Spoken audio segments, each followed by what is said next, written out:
Уважаемый премьер-министр, не только вы плохо говорите на казахском языке, но и я плохо говорю на казахском языке.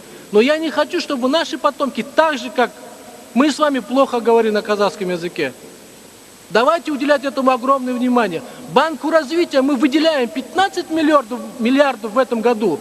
А развитию казахского языка что мы выделяем? Да ничего мы не выделяем. И какое же развитие мы получим? Пусть у нас будет экономическое развитие, но у нас не будет духовного, нравственного развития. Мы потеряем свою историю, свои традиции. А если мы потеряем и свой язык, мы потеряем вообще свое будущее. И грош нам цена тогда. И потомки нам этого не простят.